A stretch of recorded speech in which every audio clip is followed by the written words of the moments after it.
ताज़ा तरीन अपलोड्स की नोटिफिकेशन हासिल करने के लिए हमारे चैनल को सब्सक्राइब करें और साथ में दिए गए घंटी के निशान को दबाना ना भूलें। ईदा ते आके मुकदा है सदरां दा साल भी।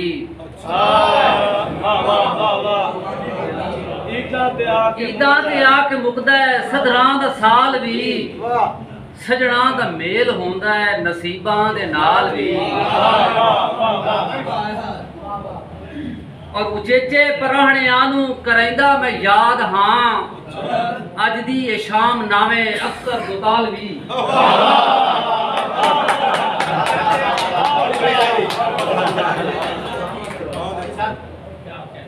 ईदा ते आके मुकदा है सदरां दा साल भी। सजना दा मेल होंदा है नसीबां दे नाल भी। और अज दे उचेचे पराहणियां नूं करैंदा मैं याद हां अज दी ये शाम नामे अख्तर दुतालवी। एक खुशियत जसाफ करदा तुहाडे होंदा जी। बहुत खूबसूरत, वेरी नाइस।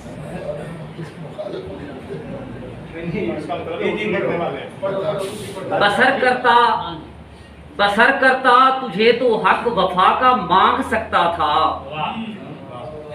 बसर करता तुझे तो हक वफा का मांग सकता था। मगर मैंने गुजारा है तू मुझको झेल सकती है। और सपुर्दे खाक करना भी तेरा एहसान है जिंदगी। मैं तुझसे खेलता आया तो मुझसे खेल सकती है।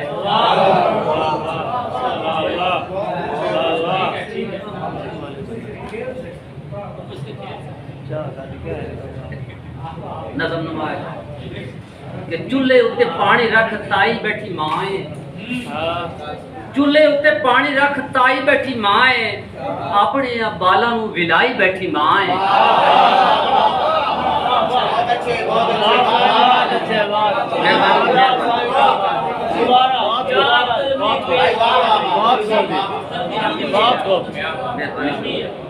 कि चूल्हे उत्ते पानी रख ताई बैठी माए। अपने बाला नूं विलाई बैठी माए। और रम्मू मेरा राजा होया रखी मेरी रानी है। रम्मू मेरा राजा होया रखी मेरी रानी है। झोली विच थप के ते चाई बैठी मां है। झोली विच थप के ते चाई बैठी मां है। और बजन ना भोल शाला साए जान लाडले। बजन ना भोल शाला साए जान लाडले। अग अरमाना नूं ए लाई बैठी मां है। अग अरमाना नूं ए लाई बैठी मां है। और भुख दिया मारिया नूं नींदरां नहीं आंदियां।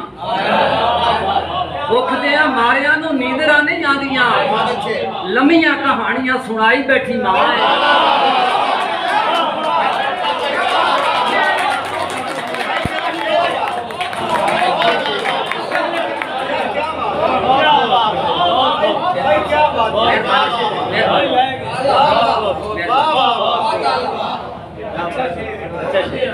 भुख दिया मारिया नूं नींदरां नहीं आंदियां।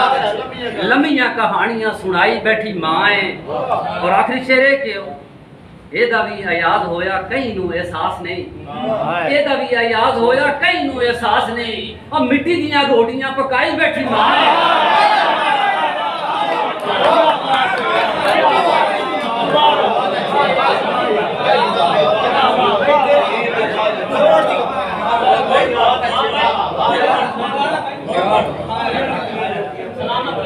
एदा भी याद होया कई नूं एहसास नहीं। एदा भी याद होया कई नूं एहसास नहीं। मिट्टी दियां रोटियां पकाई बैठी मां है। बस सलाम।